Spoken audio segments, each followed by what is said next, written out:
What is going on, YouTube Nation and fantasy football owners and fans everywhere? Spiky Dash, aka Chris Pearson, here with you. It is Thursday, October 12th. It is 7 p.m. on the East Coast, and we are live for the Week 6 preview of the football stock reports for your league, your team, your game, your home. You know where to go to get your weekly fantasy football advice to make your team successful. My co-owner, Nate, is not on the broadcast this week or the show this week. I thank him for being on the last 2 weeks. Really made the show a lot of fun. Always entertained with the humor and the additional information coming from him and just bouncing ideas off each other and football related topics off each other. So I appreciate him being on the last 2 weeks, but flying solo this week. And you're probably also wondering, why is Chris wearing a green shirt? Well, I will explain that here in a little bit. Hint, hint, it does relate to tonight's Thursday night football game, if that has any bearing on anybody. But a lot to get to this week. First off, again, also talking about my team a little bit. Another week to forget for me, from our team last week. We did not have a very good week. We lost by like 30-some points. It was not pretty. Another low-scoring week. My running backs did fine. Marshawn Lynch, Wayne Gallman had good weeks. But my core group of receivers, normally been my strong bearing for most of the season, which would be Mike Evans, Golden Tate, Pierre Garcon, no touchdowns. And when you are going up against an undefeated opponent that scores a lot of points on a weekly basis and has a lot of touchdowns, especially when he has guys like Devin Funchess and Randall Cobb. I think he had Jameis. I think he had a big name at quarterback, pumping out points for touchdowns. Yeah, you're not going to win the week. So plus we lost our tight end. Fourth fantasy injury in 5 weeks for my team this year. My team has really been bitten hard by the injury bug this year. We lost Danny Woodhead in week 1, Greg Olsen in week 2, Derek Carr in week 3, and now, just this last week, we lose Charles Clay, our newly acquired tight end. Our second tight end we've lost this year to a knee injury for multiple weeks. So it has been a very trying year, and yet somehow we're still 3-2. We're still in the playoff hunt. We're one spot out of the wild card. So even through all of that, we've still managed to field a strong team. And our bench depth now is getting stronger as I've picked up guys off the wire like Jarrett McKinnon, who now clearly has become a starting running back in Minnesota, and Will Fuller, who, after coming back from his broken collarbone, now has 4 touchdowns in the past 2 games for the Houston Texans. So clearly, there are gems to be found on the waiver wire. If you've been bitten by injuries, if you're being bitten by bye weeks, if you're just being bitten by players who are not producing for you, there are gems to be found on the waiver wire, especially this season. So don't give up hope yet. No matter where you're at, no matter if you're whether you're sitting pretty at the top of your division or you're just trying to kind of scrapping, fighting to survive, there's still hope for you because there's still a lot to be found out there. And really this week, there aren't a whole lot of great matchups out there this week. There are, I think, a couple good games that will really be some potential shootouts. But there are also games this week where really it's kind of, to me, very one-sided. And I think you can start a lot of your guys on those teams in those matchups. So there's a lot to be taken advantage of this week. But let's start with the teams you're not going to have, players you're not going to have this week because of those bye weeks. Another week where we see 4 teams on a bye. And this week it's Buffalo, Cincinnati, Dallas, and Seattle you will not have this week. And there's also, and speaking of the Dallas Cowboys, another big story, and again, kind of continuing on with the story that's already been going on, but about a half hour ago, we found out the news that the NFL won its injunction appeal against the decision that was originally made to block Zeke Elliott's 6-game suspension, but now that has been reinstated again. So now Zeke Elliott's status is once again up in the air, but that means essentially he is back to being suspended for 6 games. And I'm sorry, but I said this when the original suspension was handed down. He needs to stop the fight. He needs to take his punishment like a man and move on. I bring it up again. Tom Brady eventually decided, fighting it is enough. I can't fight it any longer. I'm going to take my 4 games, and I'm going to move on. And he did. Zeke Elliott needs to do the same thing. And I don't care if he did do or didn't do what the NFL claims and everyone else claims he did. Maybe that's not the issue here. But there's a lot of evidence out there that says that he did do all those things. And there's evidence on videotape that he did some of those things, like flashing at that one girl during that, I think, St. Patrick's Day parade or whatever it was. So there is evidence out there of some of this stuff happening. So I don't care whether Zeke Elliott is innocent or not. Clearly, there were violations of the personal conduct policy occurring egregiously enough. The NFL thought that he needed to be handed a 6-game suspension. So, Zeke, please, I beg you, stop the fight. At some point, you just got to say, like Tom Brady realized, enough's enough. I don't care if you did do it, didn't do it, whatever the case may be. Take it like a man. Take it and just move on. Is it? I understand it's a loss of money. I understand it's a loss of your paychecks, but sometimes you got to realize you can't win here. It makes you look no better as a person or a player. Just take it. But I'm sure he's gonna. I'm sure they're gonna appeal to some other legalese, higher power or some point. I'm sure this is going to continue to drag on through the whole season. Or maybe this is the end. I don't know. I don't think it's going to be, but time will tell. But as of this moment, that means that Zeke Elliott is once again suspended for the next 6 games, meaning he would not be eligible to return until November, like November 12th, I believe. So clearly this is a big impact if this stays in place. So obviously you're not going to have him this week because of the bye, but again, you might, considering if the appeal process ends, you will not have Zeke Elliott in your lineups for the next 6 weeks. So potentially guys like Darren McFadden, guys like Alfred Morris become a higher commodity because they now might get the playing time that Elliott loses. So keep that in mind if you're a Zeke Elliott owner and you don't have that handcuff, or if you do, then obviously you still have a great play going forward because you have that security blanket now. So just keep that in mind. But who are you not going to have this week? Well, obviously the 4 quarterbacks all have at least some level of fantasy value. Tyrod Taylor you're not going to have this week. His mobility is amazing, off the charts. Andy Dalton. Andy Dalton was rough at the start of the year, but he's been getting progressively better over the past couple weeks. So you're not going to have him this week. Dak Prescott obviously is a huge not going to have this week. And Russell Wilson obviously continues to put up numbers in Seattle. Not going to have him this week. Couple running backs to note. LaShawn McCoy, obviously big producer in Buffalo. Not going to have him this week. Joe Mixon, who's been looking very solid in Cincinnati. And Gio Bernard occasionally makes the big-time passing play. And, of course, again, Zeke Elliott, you're not going to have him this week, but now you may not have him for the foreseeable future because of the 6-week suspension being reinstated. So just keep an eye on that, and then keep an eye on whether McFadden or Morris gets the work going forward if the suspension holds. Wide receivers you're not going to have this week: A.J. Green, Dez Bryant, and the 2 wide receivers in Seattle, Doug Baldwin and Tyler Lockett. Buffalo really has no notable receivers of note, so you're not really going to lose anyone from Buffalo this week. And then a couple tight ends. Tyler Kroft now in Cincinnati, who takes over the starting job because unfortunately Tyler Eifert was placed on injured reserve today with that back issue. That back issue for him just never really fully materialized to be healthy. So unfortunately for Tyler Eifert is a great fantasy tight end when he's healthy.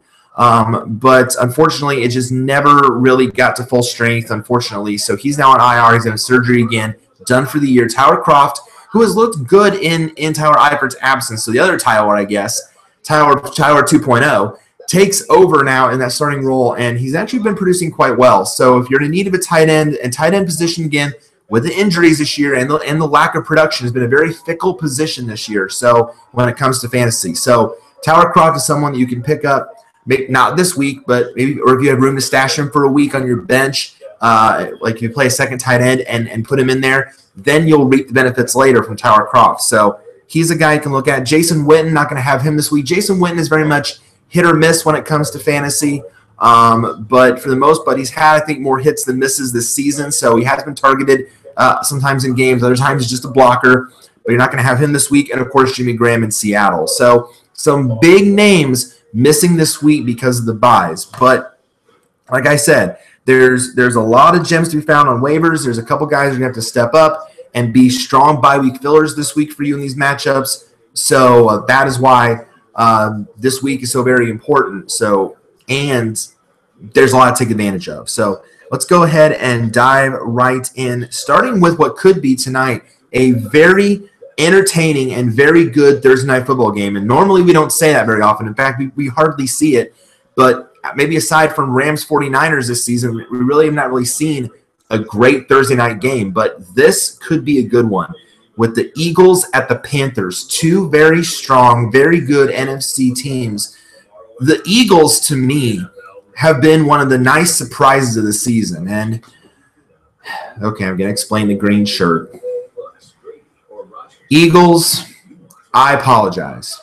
To all Eagles Nation, I apologize. To all Eagle fans, I apologize. I have not been more wrong on a team in the preseason in my predictions than the Philadelphia Eagles. I predicted them to be terrible.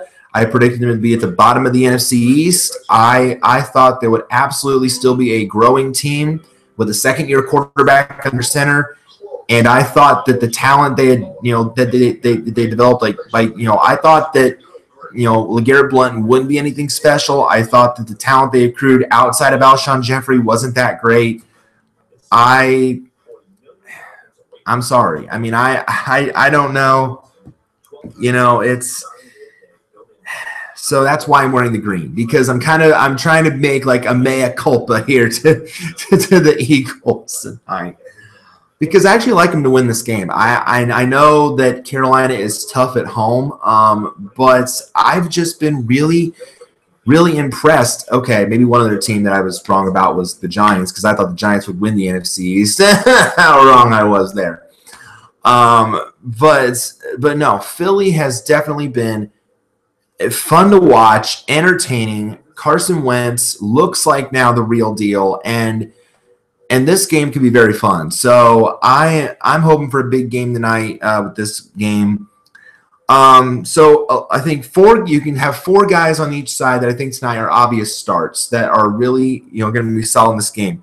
Both quarterbacks, Carson Wentz, Cam Newton, yes. I mean, I think this is going to be potential makings of a real shootout game, because both these defenses really aren't anything special. I mean, we've seen at times where both these defenses have really been, sometimes overwhelmed by really good offenses. But although last week the Eagles just shut down Arizona in their blowout win. So and Carolina is starting to finally look like a solid team as well. So I think that this could make things of a shootout. So because of that, I like Wentz, I like Newton in this game. I like both the running backs, LeGarrette Blount, Christian McCaffrey. I like McCaffrey more so than Blount. And I know McCaffrey at times this year has not been very good either, but I think it has to do with game flow. And I really think that in this game, McCaffrey is going to get his share of work. He's going to be involved. With Greg Olsen out, for a long period of time, he's had to step up in roles. Devin Funchess has had to step up, and he's getting more involved. Ed Dixon, obviously, stepping up. So I think McCaffrey is going to get work in this game. It's his backfield, and he is clearly showing why the Panthers invested in him so much with their first-round draft pick. So I like him tonight, and I still like LeGarrette Blount. He might not be as explosive as he once was, but in the goal line situations when they're down there, they hand the ball off to LeGarrette Blount, and he might have an opportunity or two to find the end zone tonight. So I still like him. I still think you can play him and get value from him. Alshon Jeffrey is an obvious play. I mean, look, he's the number one receiver there for a reason. He gets the bulk of the targets. He's just a stud. And again, as long as he is healthy, he is a stud receiver, and he will get a lot of the work. So you go with him. And Zach Ertz also, again, in a position where tight end is just so tough this year, Zach Ertz has really been a reliable target for Carson Wentz as well. So I think you can roll with him as well. I also like the two Panthers wide receivers in this game, Kelvin Benjamin, Devin Funchess, both guys producing very solidly. As long as Kelvin Benjamin again stays healthy, he had that knee issue for a couple weeks, but looks like he's back to full form again. So you go with him. And Devin Funchess, all he's done now is have at least a touchdown in back-to-back games. So if you picked up Devin Funchess, you found a gem already off the waiver wire because he is definitely taking advantage of Greg Olson's absence. So you definitely keep rolling with him as a must start in your lineups from here on out. But I'm also going to say a couple other Eagles starts. I like Corey Clement in this game. Look, Wendell Smallwood is likely out again and probably has already been declared inactive with that knee issue that's been bugging him now for 2 weeks. So with him not being involved, Corey Clement will take on the passing down role that Darren Sproles used to have before he was done for the year with the broken arm and the torn ACL. So he will assume that role. So if you need help at running back, I think Clement is a great at least RB3 or a flex play, especially if you're in like a deeper league or you need that flex spot. I think Corey Clement could be a great play because, again, he's very similar to McCaffrey in that skill set. He invokes that speed, that get there, little short dink and dunk passes and just boom, like takes off out of the backfield. So, and you guys know I like those dual threat backs. So I really think Corey Clement could make an impact tonight. Wouldn't surprise me if he found the end zone at least once as well. So because he just has that quick big playability. But I'm also going to say, and again, I never ever thought I'd say this, but I think you can potentially start either Torrey Smith or Nelson Aguilar. What? Chris, you've said for weeks those guys suck. You've kept saying it for weeks. It's part of my mea culpa, okay? I have never been more wrong, again, aside from the Giants. Again, I apologize. I was totally wrong about Philadelphia. I was totally wrong. I'm sorry. Torrey Smith, I'm sorry. Okay, apparently you are emerging now as a deep ball threat again because you have probably the best quarterback you've ever had. Joe Flacco had his moments with you, but outside of that, you're a pretty good blanket for Carson Wentz. So to me, you now at least have wide receiver 3 boom or bust potential. Hopefully more boom than bust, but you found the end zone last week. So, hey, the upside certainly is there. So you have that value moving forward. I'm sorry, Nelson Aguilar. I'm sorry. Apparently the light bulb finally turned on in your head and you finally decided, oh, wait, I can play football. I mean, apparently you finally had this come to realization moment that you're actually a football player and you have a good quarterback with Carson Wentz. I don't want to disappoint him now, do I? So apparently, because you found the end zone last week, you're not even a solid quarterback. You're still a risky wide receiver 4, but certainly the upside is there. I mean, who else can I apologize to? Swoop, I'm sorry. I don't know what I need to apologize to you for, but I'm 100% sorry. I don't, I'm sorry that I made a horrible prediction. You're not going to, obviously now you're not going to go 4-12. You're not going to lose the rest of the year. I'm totally sorry. I think you're really underrated because you were the only mascot to come into the stands at the Mascots versus Pee-wees game and the kids loved you. I'm sorry. I don't want to kiss you though, but still, I'm really sorry. I don't know what else to say. Swoop is underrated. I'm not going to lie. How can you not resist how cute he is? He's kind of cute. But I'm sorry. I'm sorry to the Eagles. I was wrong. I was wrong. I was wrong. I was wrong about the Eagles. There you go. Fly. I was totally wrong about you. I don't know what else to say. I don't know who the Eagles owner or GM is, but I'm sorry to them too. I was totally wrong about them.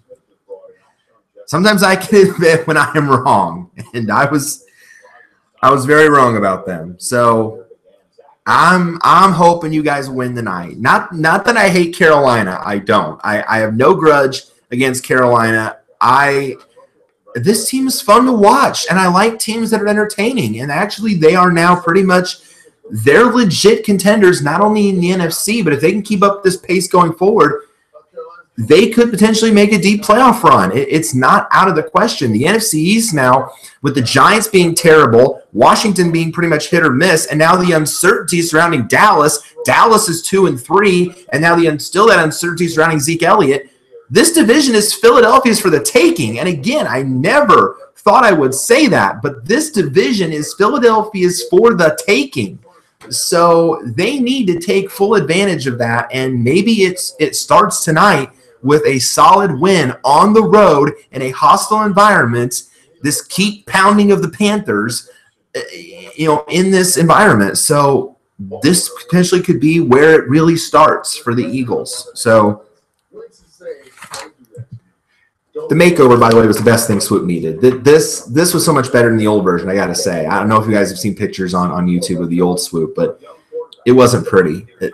The claws out of the legs, that's Udi's thing. That's not a great touch. This is so much better. So, by the way, just my hot mascot take. Yeah. coming from the mascot fan. Yeah, okay. Anyway, sits in this game. Players that I don't like. Jonathan Stewart. I mean, look, let's be honest here.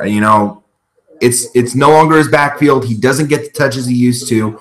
It's Christian McCaffrey's backfield. He's more of a bust than a boom flex play. He's very touchdown dependent. If the Panthers get in the red zone, they might give it to Stewart for him to pound it across the goal line. But other than that, he's just a very risky flex play.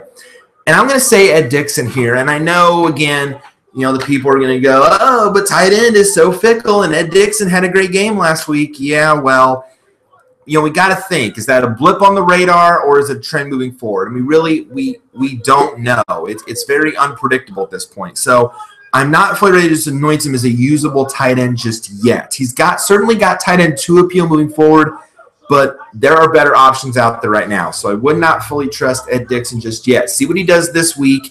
And if he has another good game this week, then yes, then he becomes a very intriguing pick off the waiver wire. But for now, not just yet. Let's see what he does tonight first before we go any further with Ed Dickson. All right, going now into the Sunday games. The Bears are at the Ravens this week, and this one could be, I think, a very ugly affair. Not fully the game of the week, WEAK. That's another one later on in the show.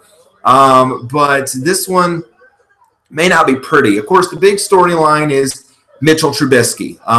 Made his NFL debut last week for the Bears and actually didn't do that bad. He looked a lot better than Mike Glennon, I will say that. And he looks like he can run this offense pretty darn well, and I'm glad that the Bears finally gave him a shot. They didn't win the game because he made a rookie mistake late. He did throw a late interception that set up the game-winning score for Minnesota, but they also had – you got to find it on YouTube, and you've got to watch it as well, that 2-point conversion that they called to tie the game. What a ridiculous play call, but it worked. So it was a toss to Jordan Howard, the running back, and then to another guy, and then who tossed it back to Trubisky, who ran it in for 2 points. Absolutely a brilliant play call. I've never seen that before. Pretty cool stuff. So clearly the Bears, not only finally does John Fox have some trust in Mitchell Trubisky, but his teammates as an offense trust Trubisky to run this offense. And why not? You make him the number 2 draft pick, your first-round draft pick, to give him a chance to be the starter. And clearly Mike Glennon was not getting the job done. And so what else did the Bears have to lose, besides more games, to give Trubisky this chance? So I'm glad that they did. Now, from a fantasy standpoint, I'm not ready to give him, high value yet. But because the problem, again, is Chicago just doesn't have much to value on offense. They don't really have a whole lot there besides their running backs. The receiving core is just so decimated. Losing their 2 top receivers for the year with Meredith and Kevin White again.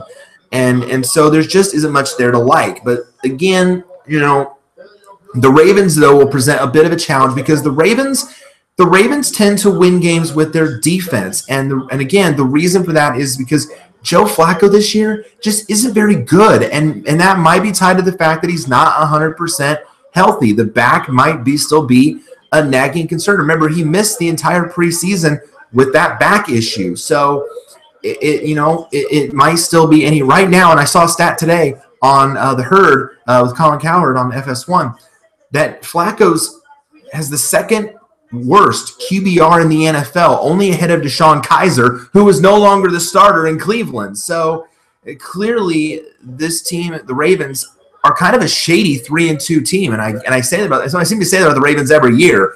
They seem to be the shadiest winning team in the NFL because I don't know how they win games, but they find a way sometimes to just win games. The Ravens' motto should be that should be it. Baltimore Ravens, we find a way. That should be their motto. We find a way. We find a way to win games. We don't know how we do it. We throw our arms up and say, here we go. But, they find a way to win games. So it's just very odd to me. But they should win this game this week only because the Bears don't present much, whether offensively or defensively. But there are still a couple guys I like in this game, but there's a lot I don't like here. For the Bears, though, I still like the running backs. Obviously, you're going to play Jordan Howard. He's a must. But I don't want you to give up on Tarek Cohen just yet. I know he's been disappointing the last couple weeks, but he still has that PPR role as that third down back. So don't give up on him just yet, especially now with Trubisky leading this offense. And again, with not many options there in Chicago, I think Cohen's still going to get a decent share of work. So I wouldn't give up on Tarek Cohen just yet. And then for the Ravens, apparently we have some clarity now in this backfield. And it took an injury maybe for that to happen. Terrence West went down with a calf injury. It looks like he's going to miss, multiple weeks as well. So that means now Buck Allen finally now gets the role. He now will be the main back in this backfield. He had 21 touches last week when West went out of the game. So clearly now he solidified himself as the main guy going forward. So you can play him. But I also like Alex Collins because he's still going to get a lot of work in this backfield. Again, I like him more so in PPR, but I picked him up as a nice bench stash to see what he's going to do. Is his role going to be that third down back? It probably will be because if Allen's going to get, Allen can work out of the backfield too, but if Allen's going to now be the main down back, the every down back as they call it, then that means Collins now will likely have that third down, dual threat role. So, which again, as hello, I like those guys. So I think Alex Collins is still going to be a solid play again, more so in PPR leagues, more of a risky, RB4 in standard for now. But they're the way they kind of use this committee approach, they seem to like Collins a lot more, more so than Allen some weeks. So maybe the potential is there for Collins to have a big week too, maybe leapfrog Allen at some point. But for now, Allen seems locked in as the guy. So I think he's the safer play of the two. But Collins will still have some fantasy value. Again, more so in PPR, but still worth a stash to see what that role is going to be for him. So I still like him this week. And I'm going to say you can start Bears wide receiver Kendall Wright. And again, I know there's not much value now when it comes to wide receivers. But if you think about it, though, he's kind of now the number one receiver by default because he's the most experienced there. And I mentioned it when the Bears lost Kevin White, after they lost Meredith, Kendall Wright was really the best option they had left. There really wasn't anyone else that could step up into that number one role. So, and he's getting the targets, he's getting the work. Trubisky's seemed to develop a nice rapport with him. So, to me, if you need desperate help at wide receiver, in PPR leagues, again, a better play here, a wide receiver 3 or a flex play, more wide receiver 4 in standard leagues, but still I think a decent play nonetheless. The sits, though, both quarterbacks I don't like in this game. Obviously, I mentioned Flacco, just been a complete and utter mystery, whether it's the back, whether it's something else. He's just not been very good. I have a feeling the Ravens are going to lean on their running backs a lot. And again, what could be a very ugly game.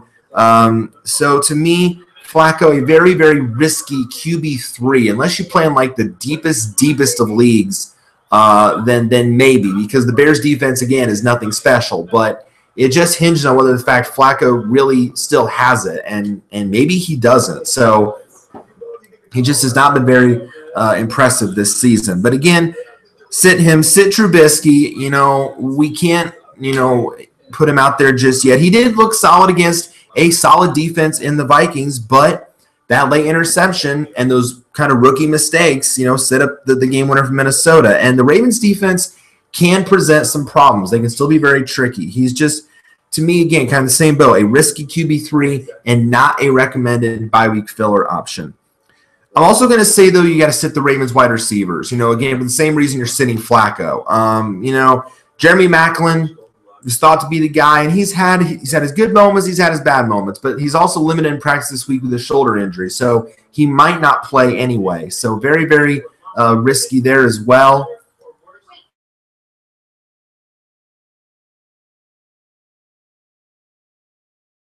What happened? Okay. For a minute, I lost you guys. It wasn't going. It wasn't doing anything. I froze with my hands in position. So Macklin, I wouldn't play him anyway. He's very limited. And Mike Wallace is just too boomer busts. He's just too much of a risk. And I don't think you should put him out there. So very, very risky. I don't like either guy. All right, moving on to the next game here. The Browns at the Texans. We have a start 'em all alert here. Start your Texans. I mean, this is, if you think about it, this is kind of like, in a way, for Houston, it's kind of a I told you so game. Because if you do remember, in the draft this year, in the first round of the draft, the Browns had the number 12 pick. And they traded it to Houston. They traded down. They kept trading down the draft. And they passed. And guess who Houston took at number 12? Deshaun Watson. And the rest is history. And the Texans, even though they're 2-3, they look a lot better with Deshaun Watson under center than Tom Savage. And the Browns are 0-5. And, oh, by the way, Deshaun Kaiser, their first-round draft pick, is no longer the starting quarterback in Cleveland. He is now benched. Now Kevin Hogan takes over the starting job and becomes the Browns' 28th different starting quarterback since 1999. Add another name to the jersey. I know the jersey's not really a thing anymore, but it's kind of becoming one. I don't know why my computer's starting to do this. I apologize for any technical difficulties now in advance because my computer's doing something silly. It keeps flaring up at times.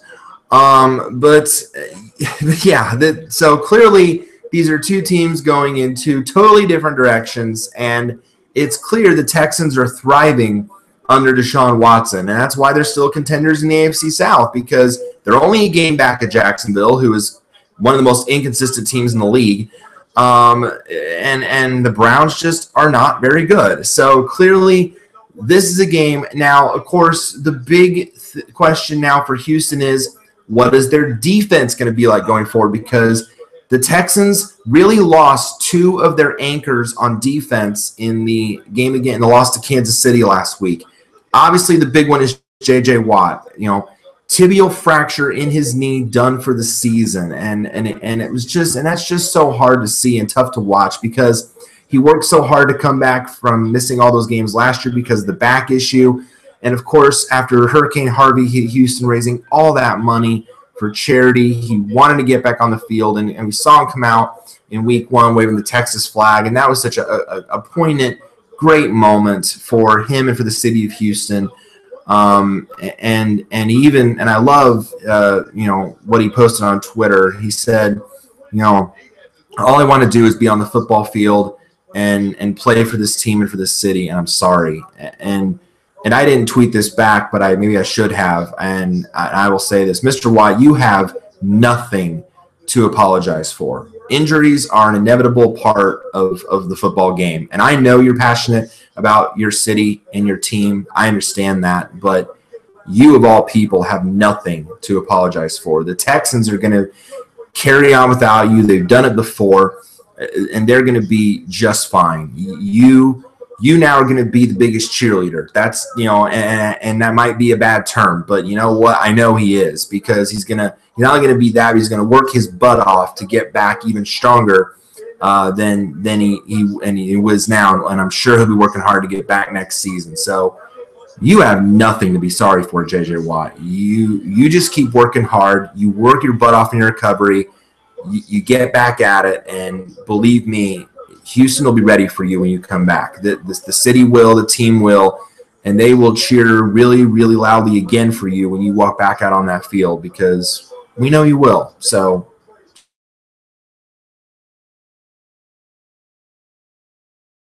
just dang it. I'm sorry, I'm having these lapses and I don't know what it's doing. I apologize. This might be the last time we use Internet Explorer for a live show. I'm sorry. I don't know why it's doing this. But maybe if I close this freaking window, I don't know. There, we'll try that. I mean, if I close the window entirely, we won't do that as often. But so now we'll see what the Texans are going to do with with this defense now in this situation. So obviously there's a couple guys I do like in this game. But also, again, some that I don't. The only Brown, again, and I'll say it again, the only Brown I can recommend is Duke Johnson, the running back. I mean, because he's getting, I think he's starting to get more touches. He's clearly, again, the passing down back, but he's starting to get a lot more work on the ground as well. So Duke Johnson right now is the only Brown that I think you can play in this game. For the Texans, obviously, Deshaun Watson, you keep rolling with him. He's put up buku fantasy numbers the past couple weeks. You keep rolling with him. Lamar Miller on the ground, yep. Clearly not giving up the main backfield work anytime soon. You keep rolling with him. DeAndre Hopkins, obviously, nuke is a set and forget every single week. But as I mentioned, Will Fuller, who I now have on my team, and I am starting this week. Will Fuller has been a beast since his return from the broken collarbone. So clearly he is developing, again, a nice rapport with Watson in this offense. You get Will Fuller in your lineups.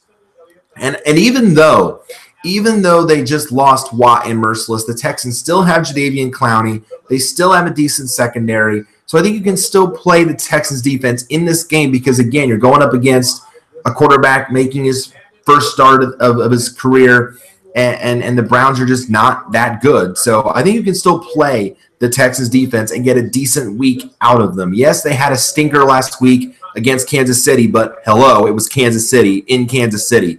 So that's not going to be, I think, a continual thing from the Texans this year. I think you're still going to get some decent production out of them, especially in these plus matchups. So, again, if you need help at DST this week, I still think the Texans are a decent play this week.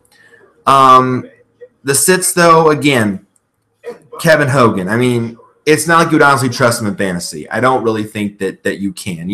Again, I mentioned the stat, 28 different starting quarterbacks since 99. You got to pass on that. I'm not going to do it.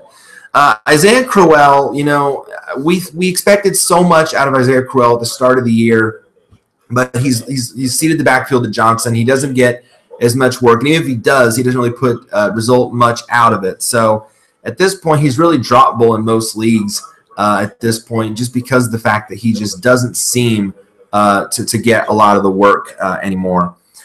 Same thing goes for Donta Foreman. And I thought he was going to start getting more work, but that hype train has clearly left the station.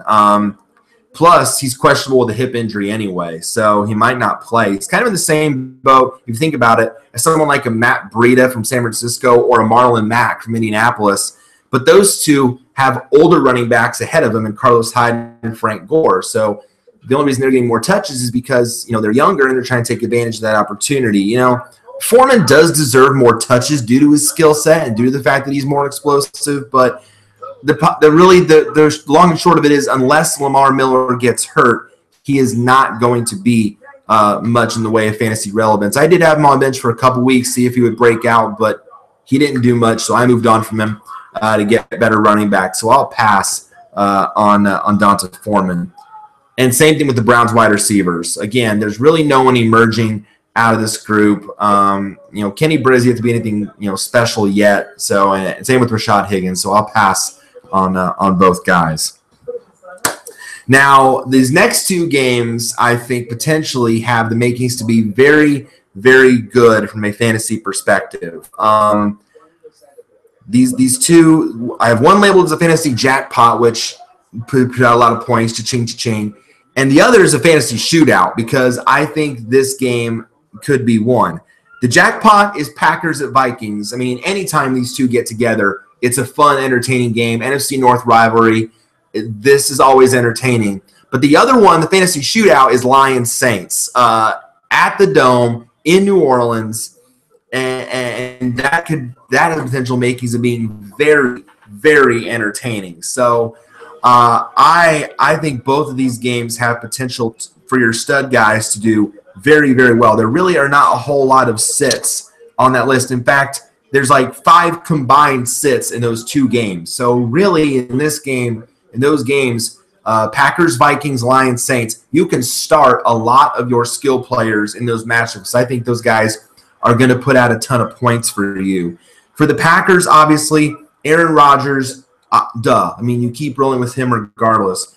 The wide receiving core, Jordy Nelson, Devontae Adams, and I'm going to even say Randall Cobb has kind of become an obvious start, at least as a wide receiver 3, because there are times when even he finds the end zone as well. So I'm going to say that even Randall Cobb's value is trending in the right direction. And it's nice to see Devontae Adams again back. We worry about him with the concussion after the Trevathan hit, but he looks like he's back to full strength. So you keep rolling with him as well. So I think the Packers receiving core, especially those top 3 guys, you now put in your lineups on a weekly basis until further notice. And Martellus Bennett again in a position that's so weak this year, that tight end position. I think you keep rolling with him as well. A nice security blanket as well for Aaron Rodgers. But for the Vikings, Jerick McKinnon. Well, we were all wrong on that one. Actually, with me, I took a flyer on McKinnon. Because again, I'm a passing down back guy, and I want as many guys that have that role on the roster as possible. But never did I expect him to actually be the guy in Minnesota. Everyone speculated when Dalvin Cook went down for the year with the torn ACL. Everyone thought, okay, Latavius Murray's the next man up, and McKinnon will be the third down passing back. Well, it was completely – Murray, yes, did get the start, but then McKinnon, with that explosiveness, with that, zoom out of the backfield and with that intensity and drive, McKinnon had a day. He went off for 20 fantasy points, and even though he was on my bench last week, it wouldn't have helped me in the end because I lost by 30-plus points. But still, it was nice to know that, oh, wow, now I have a rock-solid RB2 at the very least on my roster. So that was great to see from Jerick McKinnon. So now clearly it looks like he is the guy moving forward and the guy now you want to have in your lineups as part of the Minnesota backfield. So you put him in there and you don't even worry about it. So because he just continues to show that explosiveness very, very, in a way, and I think NFL Network made the comparison, he is kind of similar to Dalvin Cook in having that explosiveness. So, he's now the guy, and he's going to take advantage of it. Stephon Diggs, as long as he plays, as long as the groin is not an issue this week, Stephon Diggs is still a great fantasy play. Same goes for Adam Thielen. Maybe more so in PPR leagues, but still is an okay play. And, of course, again, Kyle Rudolph, one of the more reliable tight ends in the NFL, is a great play as well. In terms of the sits, there's only a few.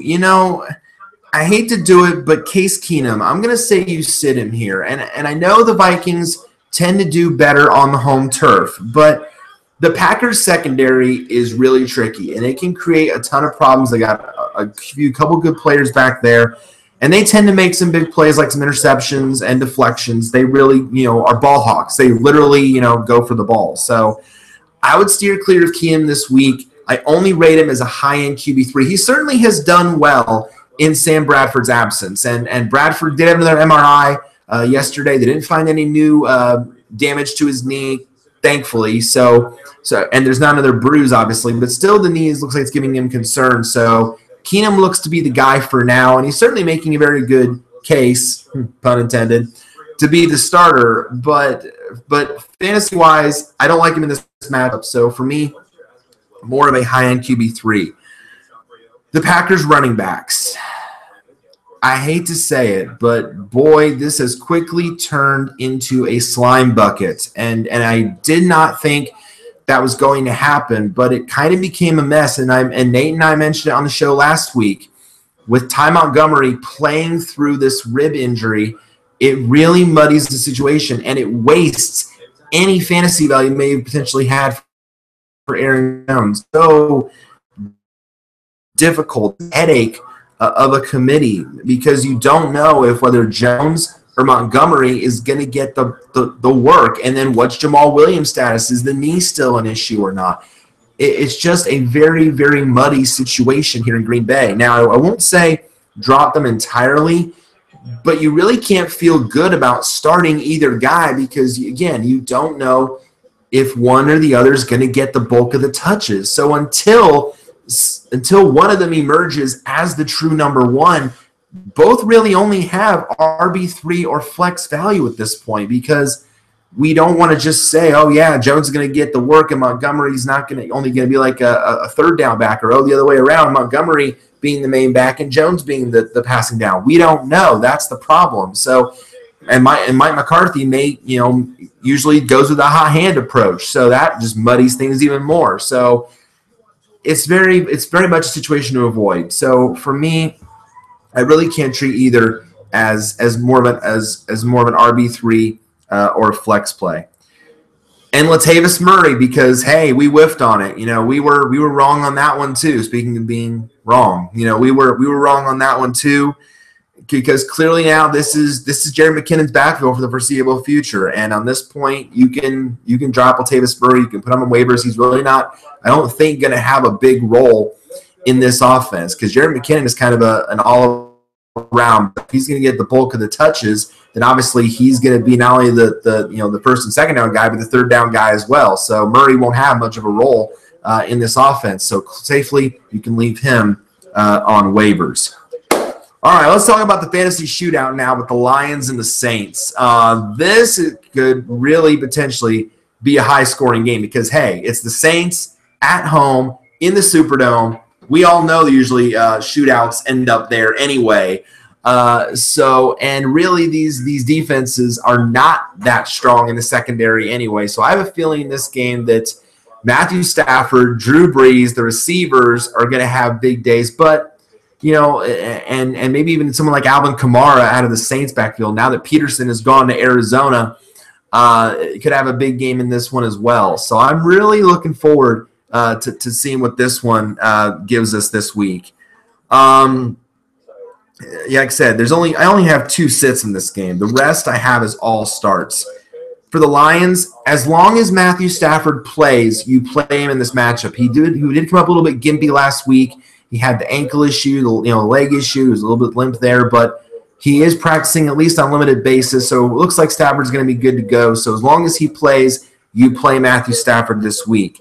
Golden Tate, yes. I mean, look, at times this season, my team's, we have Tate on our team. Tate has not been great. I get that, but he is still the number 1 best receiver on this team, and he will, I think, find his opportunities this week. So I'm not giving up on Golden Tate. I still think he's a great play for you. So keep him in your lineups this week. But I'm going to say Marvin Jones is also a decent play. Again, more so in PPR leagues because of the number of targets he gets.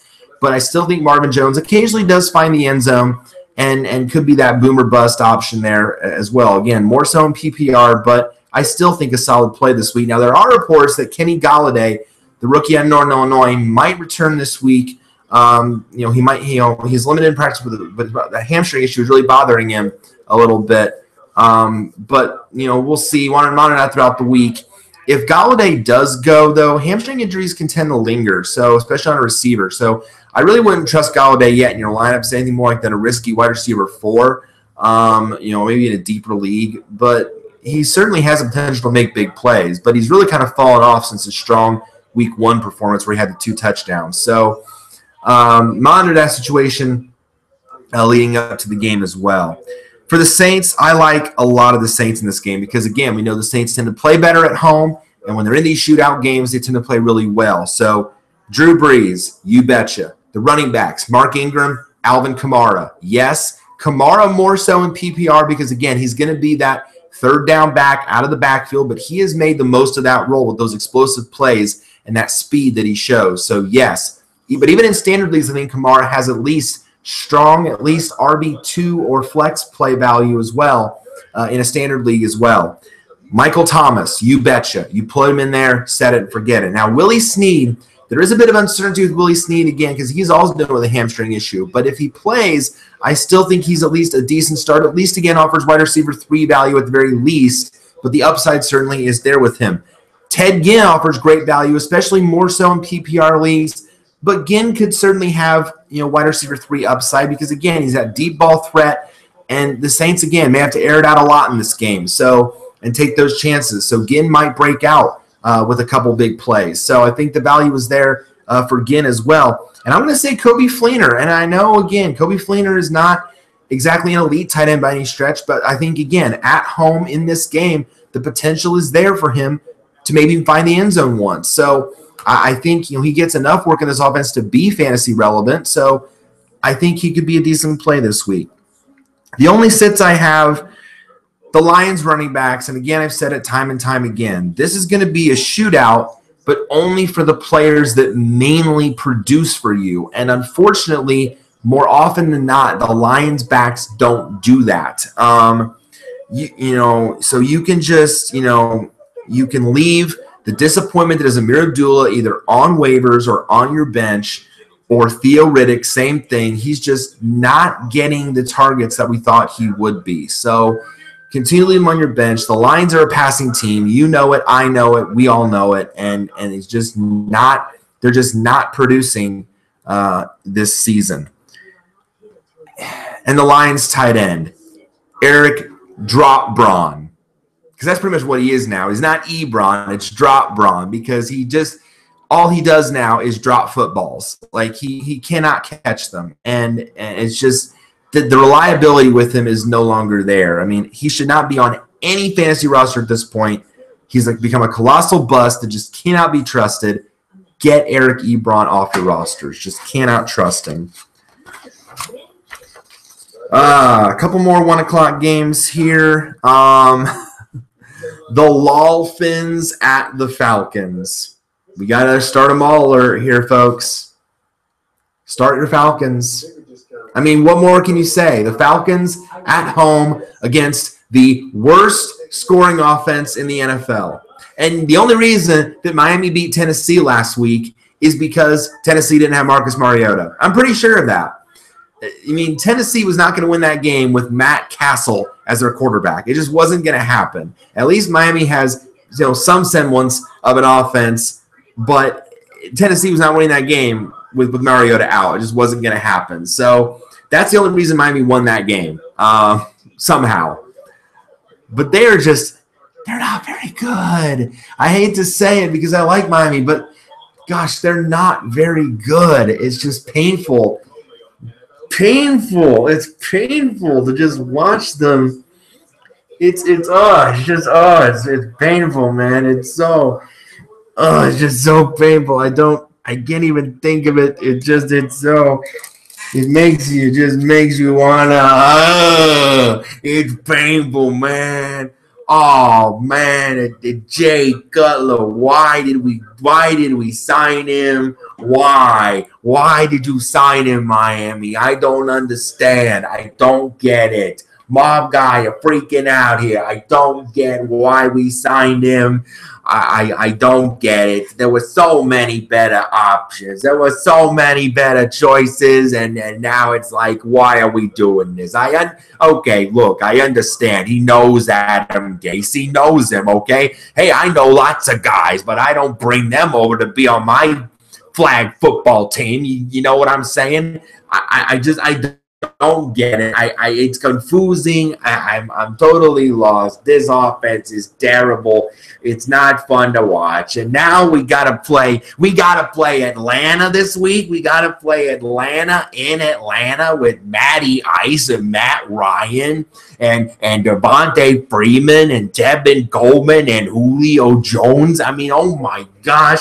We're going to get our fins blown off, literally. I mean, oh my gosh, this is terrible. I don't get it. This is just not very good. What more can you say? I mean, well, honestly, what more can you say? This is like, this is a game where I think Atlanta is going to make this ugly real quick, real fast, because Miami just does not have the firepower to keep up with the Atlanta Falcons. So there's still a couple guys, obviously, that I like in this game, for Miami because, again, of their skill set, but really there isn't a whole lot to like there. The only obvious plays are Jay Ajayi at running back because you know he has no competition in the backfield. And then the top two wide receivers, I lost a lot of hair there. The top two wide receivers, Jarvis Landry and then Devontae Parker, as long as he plays, because he's limited in practice right now with an ankle issue. So as long as he goes, then yeah, he's an okay play. But if he's out, then obviously you leave him on your bench. So there might not be a whole lot in this game for Miami to be excited about. But for the Falcons, you play Matt Ryan, you play Devontae Freeman, you play Tevin Coleman, standard and PPR both because he has value in both.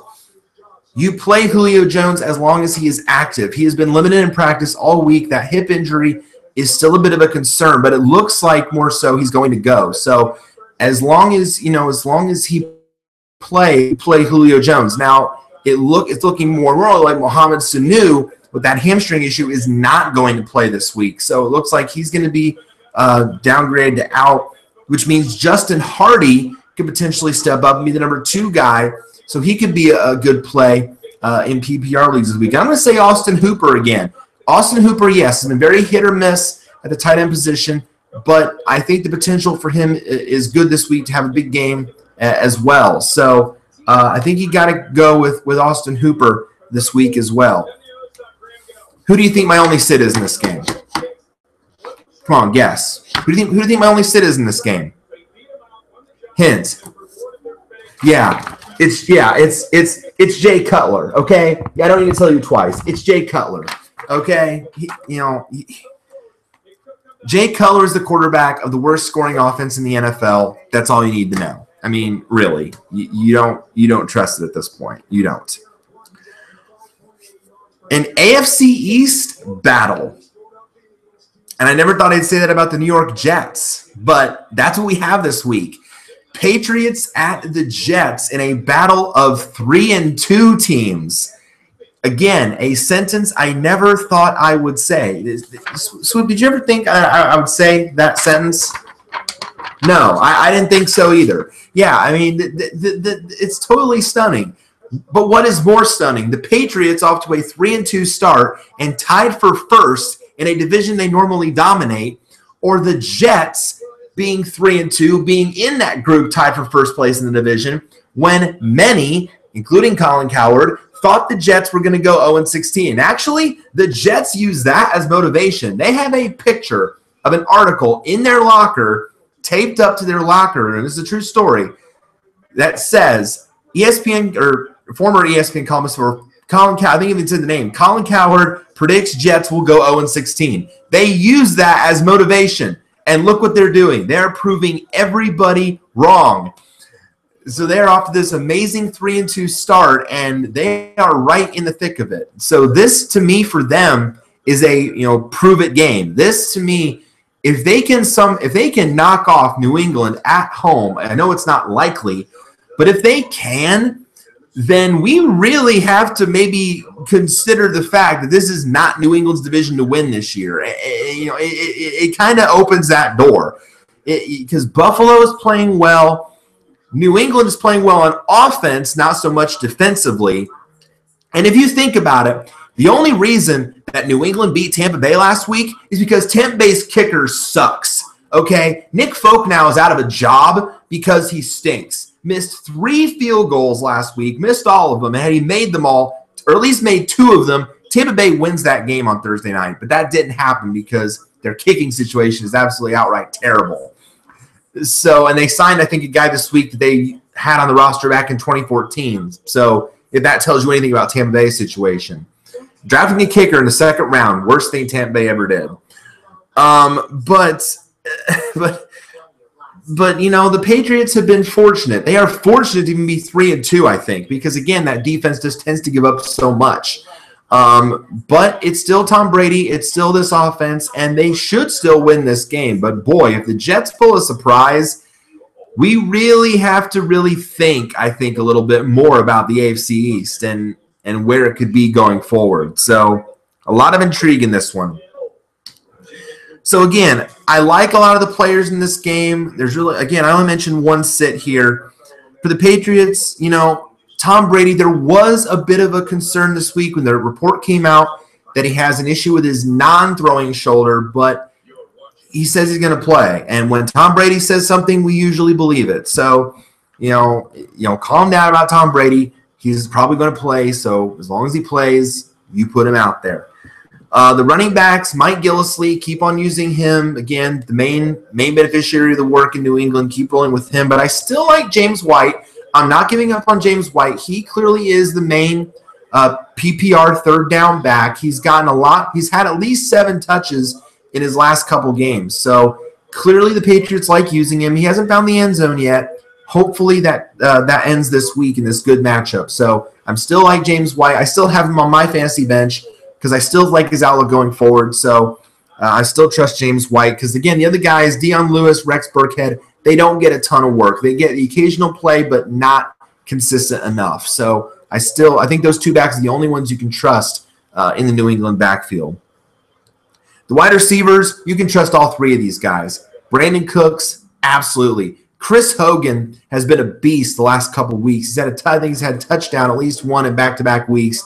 You keep rolling with Chris Hogan as well. And I'm going to even say Danny Amendola, especially, again, more so in PPR leagues, but he's a target monster. Danny Amendola just keeps getting a ton of targets in this offense and does a lot with them. So I think you keep going with him as well, but more so in PPR leagues. He's a nice wide receiver 3 in standard. And Cooks and Hogan are rock solid 1 and 2. But Amendola certainly has value as well. And Rob Gronkowski, as long as he plays, if the thigh is not an issue this week, he has been limited in practice this week as well, but as long as he goes, then you play Gronk as you would normally. For the Jets, there's only a couple guys that I like here for this game. Jermaine Kearse, I like him more so again in PPR because he's kind of been the number 1 receiver, in this offense by default. Robbie Anderson occasionally makes big plays, but not very often. Kearse is becoming a big beneficiary. He's developing that nice rapport with Josh McCown, and so I think you can play him again as kind of a risky 3 or 4, wide receiver 3 or 4, but more so again in PPR. And I'm going to say Austin Seferian-Jenkins. If you're hurting at tight end, if you've been bit by the injury bug or weak production at tight end this year, Austin Seferian-Jenkins is a guy you should pick up and put in because he is starting to get a lot more work in this offense as well. So eating up targets as well. So he's also a very nice play for the Jets as well. I'm also going to say you can start Elijah McGuire, but it hinges really on the health of the other 2 running backs. Matt Forte is still dealing with that toe issue. Bilal Powell left last week's game with a calf issue. Now Forte did return to practice today, so he is looking like a go for this week's game. So Forte then becomes a decent RB2 or flex, but I don't think the Jets are going to shy away from McGuire just because Forte is active again. So I still like McGuire here as an RB3 or flex play himself because he's going to be, again, that third down dual threat back on the passing down situation. So I don't think they give up on Elijah McGuire just yet because Powell's looking like he will not play this week with that calf issue. So it's going to be a 1-2 tandem between Forte and McGuire. The only sit I have here is Josh McCown. I mean, look, don't get any dumb ideas. Even though the Pats defense does give up a ton, gives up a lot, it would just stun the heck out of me if McCown had like the game of his life against them. To me, he is not a recommended bye-week play because he just doesn't have a whole lot of weapons to work with for the Jets. 49ers at Washington.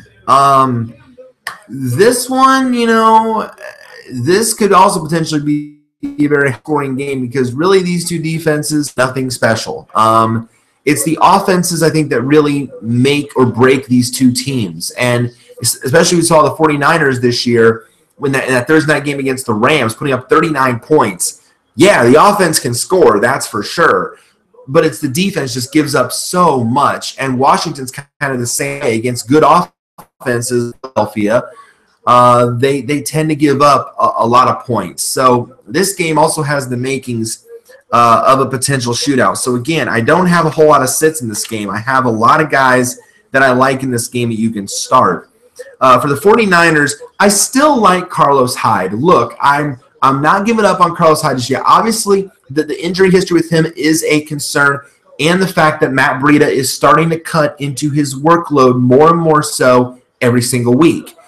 But for now, I think he's still the guy. I don't think, the full concern is there with him just yet. So for now, I think Carlos Hyde is still an okay play. I think you still put him in your lineups, but closely monitor what the Niners do in terms of Matt Breida and see if he gets more work over time. Maybe, if you have room on your bench to stash Matt Breida, then do so, because he might eventually become the starter if the team is not thrilled with what Carlos Hyde is doing. So just keep that in mind moving forward. But for now, I still think Hyde's an okay play. And Pierre Garçon. I mean, this now is the second straight revenge game for Pierre Garçon. Last week against Indianapolis, had a very nice game, 9 fantasy points. Didn't find the end zone, unfortunately, but had a decent game against the Colts, one of his former teams, now playing Washington, the team that just released him last season, let him walk in free agency. So now another chance to shine, and no Josh Norman likely on this side, so Garçon's going to want to go off against this former team. So fire up Pierre Garçon, keep putting him out there as a strong play this week. Now I unfortunately, because I'm not sitting Mike Evans, I'm not sitting Golden Tate, and now I'm playing Will Fuller because he's been so beastly. So Garçon is kind of my fourth wheel. But it's okay that I have that, because that just shows how strong that my team is at wide receiver. So it's kind of tough to bench Garçon considering how well he has done, but I have 3 better receivers ahead of him. So, it's just kind of a, matchup-based kind of thing, or just the depth that I have at wide receiver. So, but if you're in a league where you need to play Pierre Garçon, by all means, if you don't have better receivers, please do so, because I still think he's going to have a good game this week. For Washington, I like a lot of their guys in this game. Kirk Cousins, yes, you keep rolling with him. Continues to put up solid numbers, especially, again, against a defense that can't even stop a nosebleed. You play Kirk Cousins this game. Chris Thompson at running back, absolutely. Rob Kelly, in all likelihood, will not play this week. So that means it's going to be him in the backfield along with Samaje Perine, who will occasionally get work. But Thompson, he's been the best stud out of this backfield. So Thompson has been the guy getting a lot of the work and getting a lot of the fantasy points as well. So you keep rolling with him and put him in your lineups. The top 2 receivers, Terrell Pryor, you bet. You keep putting him out there along with Jamison Crowder, more so in PPR leagues, but I think you keep going with him as well. He continues to get work in this offense, so you keep rolling with him. And good news at tight end. Jordan Reed was not listed on today's injury report. That's probably a first in a long time. So Jordan Reed not listed on the injury report, so that means you can roll with him as well in this game for Washington as well. But some other starts, and I like all these as 49ers. Brian Hoyer. I mentioned Josh Norman will likely not play in this game, so Hoyer could end up actually having a decent outing in this game if you're in need at quarterback. If you're in need for a bye week replacement, say you don't have Taylor or Wilson or what have you, Brian Hoyer could be a nice 1-week fill-in as a low-end QB2 and very serviceable considering this matchup. But I'm going to say Breida is at least worth a look as a spot start, as a sleeper, He's starting to get more touches behind Hyde, and he could eventually take his job. Kind of a risky RB3 flex for now, but certainly the upside is there. And again, I mentioned if you have the room to stash him on your bench, by all means, do so. And I'm going to give another one at tight end. How about George Kittle? George Kittle. He had a breakout performance last week, and he's starting to kind of become a nice security blanket in the red zone as well for the Niners. Now, he is limited with a chest injury this week, so you want to monitor that going forward.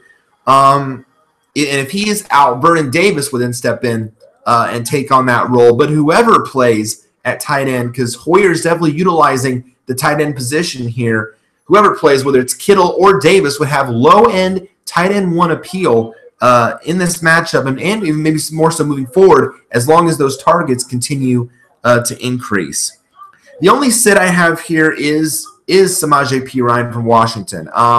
You know, he's going to get some work, obviously, with Rob Kelly out. We know that. But Thompson is going to be the main beneficiary. It's going to be his backfield for the foreseeable future. Perine is only a what-the-heck risky RB4 or flex play as a result. All right, on to the afternoon games. Buccaneers at the Cardinals. You know, it's kind of hard to discern what to make of these two teams because, you know, we've seen some good things from them at times. We've also seen some really bad, especially with the Cardinals last week, not even showing up against the Eagles in a disappointing and very humbling 34-7 defeat. It's just been a roller coaster for the Cards this year. I mean, the pieces are in place. The talent is there, both offensively and defensively. But then, of course, they made the big move this week with the trade with the Saints to get Adrian Peterson for a draft pick in return. So they took him out of a situation where really he wasn't involved much in. And now I think Arizona is a much better fit for Peterson, but it'll be interesting to see how they use him in this offense. I think clearly now he's going to get the start because he replaced Chris Johnson, who the team cut. So clearly now he's going to be the starter, at least on the every down back situations.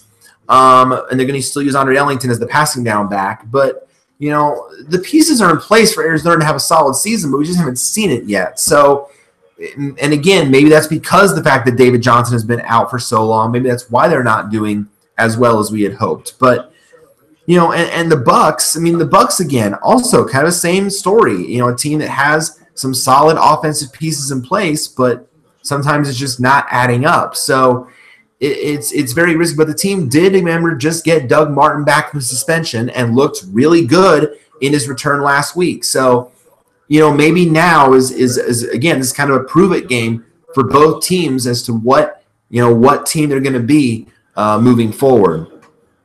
So in this game, the obvious starts for the Bucs. Yes, Doug Martin. Now that he's back, you put him in your lineup, set and forget. He's clearly going to be the starting guy, clearly ahead of Charles Sims and Jacquizz Rodgers. You keep putting him out there as well. And Mike Evans, look, I understand. Mike Evans owners, I'm a Mike Evans owner. You know, we're going to freak out. Oh, what about Patrick Peterson? He's going to shadow him all game. Oh, no. Woo! Again, sometimes you have to take the talent over the risk. And I feel like this is one of those times. Could Mike Evans probably not find the end zone again for a second straight week? Absolutely, because I know Patrick Peterson has shut down some of the best receivers in the game this season. I understand that. I know he's one of the best corners in the NFL. Hello, I follow the Cardinals. I get that. And he's a beast of a player. I get that. But Mike Evans is just too good to sit in fantasy football. And you know, he's gonna still get targets. He might win a couple of the one-on-one matches against Peterson. Now, I'm not saying Deshaun Jackson is going to have a bad week. Far from it. I think Deshaun Jackson is a great play this week, even more so in PPR, but I still think he's a great value in standard leagues because, again, what if Mike Evans does have a bad game? Then if you play Deshaun Jackson, you have that security blanket. So, again, Mike Evans, you probably can't afford to sit, obviously. But Deshaun Jackson, because the potential is there for him to have a good week, you still play him if you have Deshaun Jackson. So, either way, I think you play both receivers in this game. And Cameron Brate, we have a winner. You know, he's clearly emerged as still the main tight end weapon in this offense. We thought O.J. Howard was going to maybe steal some work from him, and he had that one long touchdown pass that one time. But ever since then, he really hasn't done all that much. So Cameron Brate is still the guy in Tampa Bay at the tight end position, and I still think you can use him going forward. For the Cardinals, you use their big three right now. Carson Palmer continues to do well, continues to put up solid fantasy numbers in these strong matchups. The Bucs secondary is not an elite unit by any stretch, so I think you can keep rolling with Carson Palmer as well. Andre Ellington, again, that passing down back, more so in PPR leagues, but I still think you roll with him as well. And obviously Larry Fitzgerald is a set it and forget it guy every single week. So you keep going with him as well. But I'm going to say also you can start John Brown. As long as he plays, as long as the quad is no longer an issue, as long as he goes, Brown is productive. Look, when John Brown is healthy, it's kind of like Alshon Jeffrey. When John Brown is healthy, John Brown is a great receiver. I'm not going to knock John Brown when he's healthy. But for gosh sakes, sometimes it seems like John Brown can't stay out of his own way because he gets injured. So as long as the quad is not an issue, then I think you can play John Brown this week. If he goes, I think a solid wide receiver 3, but the upside certainly there for more.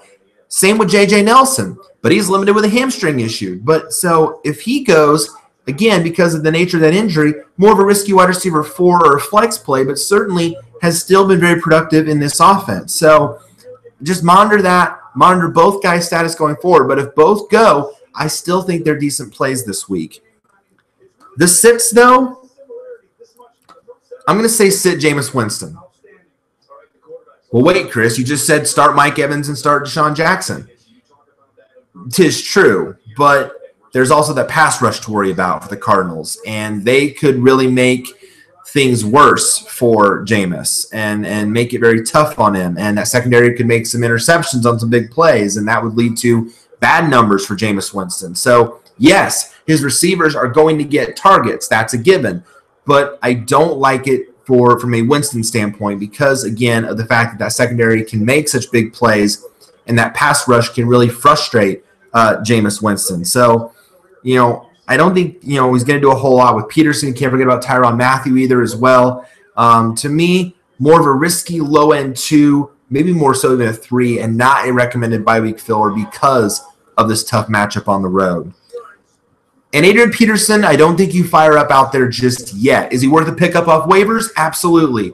But I don't think you put him in there just yet. Do I think he fits better in Arizona than New Orleans? Absolutely. You bet 100%.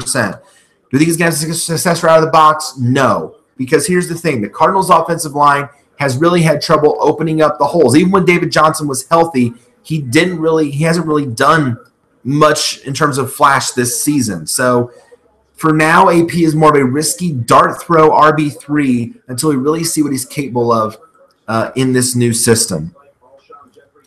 Rams at the AFC South contender Jaguars, and yes, they still are. Look, the Jaguars again might be the shadiest 3-2 team in the NFL because they're so hit and miss. What Jaguars team are we going to get from week to week? Is it going to be one that's awesome or one that sucks? I mean, we don't know, but the truth of the matter is they do have a 1-game lead in the AFC South over Tennessee, Houston, and Indianapolis. So the bottom line is they very much are in the hunt, and we can no longer deny that fact. We also can't deny that the LA Rams, leading the NFC West, are very tied with Seattle, are very much a contender in the NFC because they have an offense and somewhat of a defensive unit that actually looked really good against Seattle. Didn't really let Seattle do a whole lot, even though Seattle won that game. The Rams really didn't give up all that much. So clearly Wade Phillips, the job he's doing with his defense,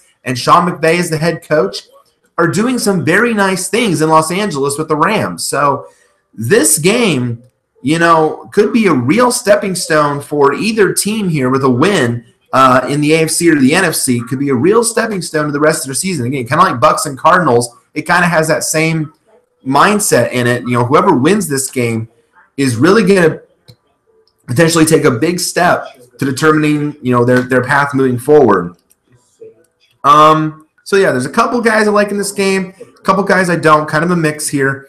For the Rams, I mean, Todd Gurley, is a set and forget. Both running backs in this game are a set and forget. Todd Gurley, Leonard Fournette. Yep, you put them in, you set them, you forget, because they're going to get their work. Now, Leonard Fournette has been limited in practice this week, a bit of an ankle injury, kind of taking it easy with Leonard Fournette, but all indications are he's going to play. So you put him out there and you let him do his thing. I'm a little bit weary this week with my opponent that I'm facing this week, even though I'm heavily favored with my lineup. He is strong at running back. He has Leonard Fournette and Melvin Gordon. So I'm a little weary on that. His receiver core isn't as strong, but he has 2 really solid running backs. I'm a little bit weary when it comes to that, but because Leonard Fournette is very good and very, very scary. So I worry about that. But we'll see what happens there. But those guys you put in your lineup. I'm going to say the Rams defense, though, could be a solid play in this game. And I know Fournette might go crazy, but here's the thing. If they force Blake Bortles to throw, that's where the Rams defense could thrive. Because the Rams DST thrives off of making big plays like sacks, interceptions. They've had 2 defensive touchdowns this season. Remember, they had the big week 1 against the Colts with 34 fantasy points. They have 65 total points on the season. They have 15 sacks. So they thrive, and they have no turnover, and they have turnovers.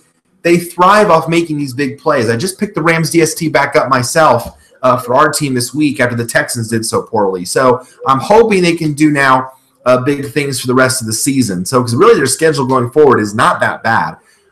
So I'm hoping that they can make some big plays in this game. So I still think they're an okay play. I'm going to say the Jaguars defense is just as strong a play because this game might not be all that high scoring because I think they each are going to really try to keep the other in check. So I think the Jaguars defense is just as good a play here. But other Jags I like, again, besides Fournette, the 2 receivers, Allen Hurns, Marquise Lee, more so Marquise Lee in PPR, but both those guys, really good value, being the producers that they are. I think you keep going with them as well. For the sits in this one, I'm going to say sit Blake Bortles, because, again, the Rams defense thrives off making those, big plays, the sacks, the interceptions. I'd be weary in this matchup. Risky QB3 and really not a recommended bye week filler.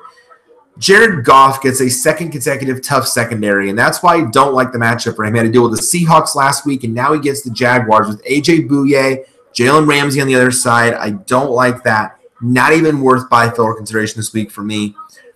And the Rams receivers, against the secondary, I would not trust Cooper Kupp. I would not trust Sammy Watkins or Robert Woods. I really can't with this tough matchup. I really wouldn't trust any of those guys.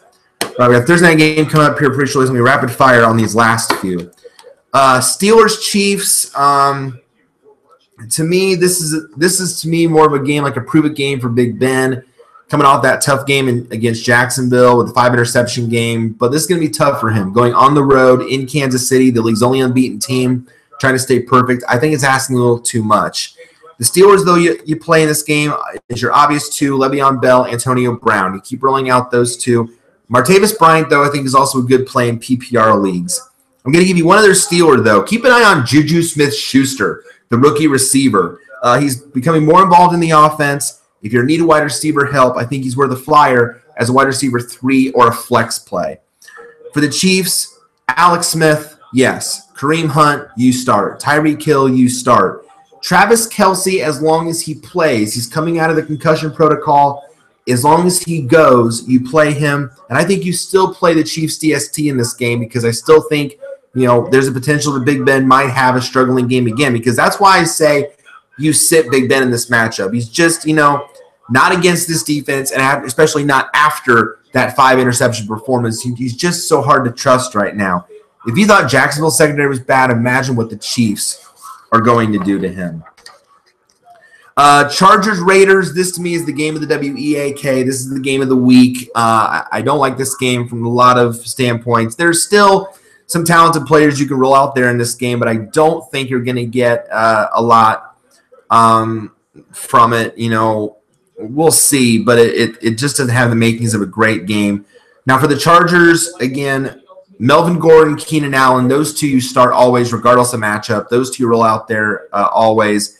Tyrell Williams, I'm liking, though, more in PPR leagues. I think he's becoming that second reliable wide receiver for the Chargers. Travis Benjamin, again, is a boomer bust guy. Mike Williams is limited in practice with that back issue, but he may return at some point this season. So keep an eye on that. The rookie out of Clemson might make an appearance this year, but not yet. And I'm going to say Hunter Henry at tight end, again, is still a good play for you. He gets the bulk of the work at tight end. Antonio Gates is on the decline anyway, so you can still play Hunter Henry. For the Raiders, Marshawn Lynch, I think the team has to lean on him this week. He hasn't been impressive, but he has had, 2 or 3 double-digit fantasy games this year out of the 5. So I think you can still rely on beast mode, have a big week this week, especially, Derek Carr looks to be coming back this week, but how, if any, is he going to be limited at all this week? That's going to be a thing to keep an eye on. But I think you play Lynch. Michael Crabtree, especially if Carr returns. Amari Cooper, as long as he plays, he's dealing with a knee issue, but if he goes, you play him. And I'm going to say Jared Cook as well at tight end. Again, more so PPR, but I think you can go with him as well. I'm also going to say start Phillip Rivers. This game could be weak, but he still has plenty of weapons around him, and the Raiders' defense really is nothing special. Could be a great bye-week filler for you this week and a serviceable QB2 with upside. I'm going to say, though, for now, sit Derek Carr. He's still limited. He's been limited with this back issue, even though the Raiders are saying he's coming back this week. I feel like they're rushing him back, but signs are pointing to him playing. But I'd be hesitant for now to put him in lineups until we see him at full strength again. If he goes, he is a risky, low-end dart throw QB2. The Sunday night game is Giants at Broncos. I'm not sure why we have to subject ourselves to that torture that Denver's going to put on the Giants, but that's probably what's going to happen because the Giants really don't have anybody left. I mean, really. This is the Giants have become the laughingstock. And again, never did I think that would happen, but it has. This is a start 'em all alert for your Broncos. I mean, start them in this game. Start them if you got them. The only Giant I can really recommend is Evan Ingram at tight end. Again, in a position that's very weak with all the receivers now out. Beckham out for the year, fractured ankle. Brandon Marshall, ankle surgery, out for the year. Juwan Harris, broken foot, out for the year. Sterling Shepard, day-to-day now with an ankle issue. They have Roger Lewis and signed 2 guys off their practice squad. I mean, that's it. That's really all the Giants receivers are at this point. So Evan Ingram is going to get a lot more targets there. I picked him up to replace Charles Clay this week, so I think he's, the goose egg that he had last week is not going to happen very often for Evan Ingram. He's getting more involved anyway in this offense, and now he's definitely going to have to be because of all those injuries. So I still think he's okay. For the Broncos, you start Trevor Siemian, C.J. Anderson, Jamal Charles, more so in PPR, but I think you can still get value out of him. Demaryius Thomas, Emmanuel Sanders, and the Broncos defensive unit as well. For the sits, Eli Manning, no. Not against the best secondary in the NFL, and certainly not with a bunch of scrubs in the receiving core. And again, all the other Giants skill players you sit. I would not drop, though, Wayne Gallman or Orleans Darkwood yet, but you're not starting either back against this defense. And no Giants receiver right now is worth owning at this point based on what's out there. The Monday night game here, 8:30. Colts-Titans, battle of 2 and 3 teams. Your obvious plays, T.Y. Hilton apparently with Jacoby Brissett is very good. Clearly, and right now he's apparently the only one that has reliability in their receiving core outside of Jack Doyle, the tight end, who if he plays, then you can play him. He's coming out of concussion protocol himself. But as long as he goes, I think you play him. For the Titans, DeMarco Murray, the running back, yes. Derrick Henry can also be played, more so in PPR leagues. Rashard Matthews, the top wide receiver. Delaney Walker, the tight end. And I think you can still play the Titans' defense in this matchup because, again, the Colts really aren't anything special. But I still think you can start Jacoby Brissett. Again, if you're in need of a bye-week filler quarterback, he can be your guy. The Titans have been torched this season by decent offenses like Jacksonville and Seattle. The Colts aren't flashy by any stretch, but Brissett has enough control of the offense now to make plays. To me, a high-end QB2 and a great play in deeper leagues to start 2 quarterbacks. For the sits, you're sitting any Titans quarterback. Even if Mariota plays this week, the hamstring injuries tend to linger. And for a mobile quarterback like him, he won't look the same out of the box. Risky QB2 for me if he even goes, and you're not playing Matt Castle if he starts. But if Castle does start, then the Colts DST becomes very an intriguing streaming option. Frank Gore, sit him. I'm sorry, but I have a feeling he's going to lose the job to Marlon Mack, and that's why I picked up Marlon Mack off waivers and I'm stashing him to see if that happens. Mack broke out last week, 91 yards and a touchdown, and Gore is now nothing more than a risky RB3 or flex. For now, Mack is an RB4 flex at the moment, but if you have the room on your bench, stash Marlon Mack and hope he gets more touches moving forward. And you got to sit all the Colts receivers right now because, again, Hilton right now is the only one that seems to be reliable. But it became recently apparent to my attention, I want to clarify one thing. Dante Moncrief is still a Colt, and I can say because I got some bad information. My coworker apparently gave me some really bad information, and I apologize. Again, he's not in New England like I was told. Dante Moncrief, I'm sorry. I apologize. I got some wrong information. I now regret tearing down the poster that he autographed. Oops. But life goes on. So I can't really recommend them as fantasy players right now until if or when Andrew Luck comes back, because no one knows that. All right. Oh, there goes Blunt. Or is that Clement? Nope, that's Blunt. Garrett Blunt making me look good with a good run there. So Thursday night game is started. That is it for me for this week. Thank you guys so much again for tuning in, for your subscribers, reviews. I thank you guys so much. I apologize if there are any earlier technical difficulties. After I closed, apparently having the other window open in Internet Explorer was making my video feed, my live feed look all funny. So once I we got a turnover already. Intercepted? Wow. So we got a pick already too. So I apologize for the technical issues. If there were any in the video, I apologize for them now as well. I did a lot of apologizing in this video. I apologize to the Eagles. I apologize to Dante Moncrief, and I apologize for the technical difficulties. So apologies everywhere. So thank you guys, though, for tuning in. Video schedule for the next couple weeks. Next week, next Monday, the 16th, mark your calendar down for 7 o'clock that night on Monday the 16th. According to Spiky Dash, episode 10, a pony-centric episode. It will be MLP only because I have a lot to talk about. And again, I forewarn you in advance, it will be a major spoiler-filled episode. You have been warned in advance. Do not say that I did not warn you.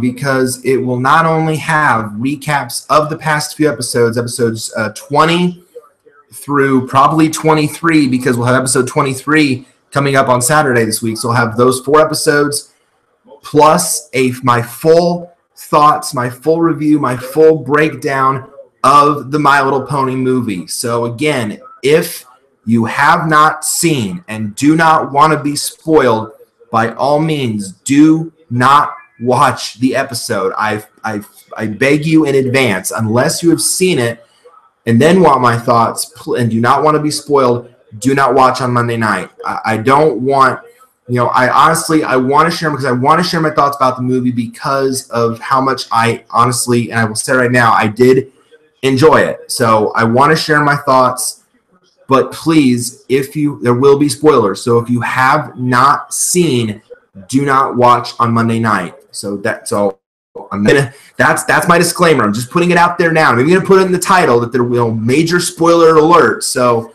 I will be putting that in the title on ATSD episode 10. So please be aware of that. So that will be Monday night, 7 o'clock, and then Wednesday night, the 18th, we'll have the Week 7 preview of the FFSR back on Wednesday again, 8 o'clock Eastern Daylight Time on the 18th of October. And then probably the Week 8 preview, again, I don't have my schedule out yet, I think, for the week. Let me look here real quick because I want to make sure I plan this out correctly. Because I will tell you guys right now, there will be no videos out between October 26th and November the 3rd for that week period, about a 9-day stretch of time, because my mom will be on vacation and I have to stay at her house for those 9 days. So I won't be doing any videos during that period of time. So there will not be, I will tell you right now, there will not be a Week 9. There will not be a Week 9 preview of the FFSR. So there won't be, I will tell you, there probably will not be a Halloween episode this year because of that. So let me take a look here. Okay, it will be on the night of the 25th. So, because I only work till 4 that day. So, so I'm going to mark that down right now. That way I know myself. So FFSR Week 8 will be on the 25th at 8 p.m. So, and then after that, there won't be any videos for a while. There will be no Week 9 preview, unfortunately, because of the fact that I have to be at my mom's house for that 9-day period of time. So, yeah, that's the schedule moving forward. So thank you again, guys, for tuning in. Good luck this week in week 6. Go out there and get a win. And I will see you again next week on the twice next week on Monday for ATSD episode 10. And then on Wednesday night for the week 7 preview of the FFSR. It'll be 8 p.m. Eastern Daylight Time on there. So thank you again, guys. And I'll see you again next week on Monday and Wednesday. Spiky Dash out.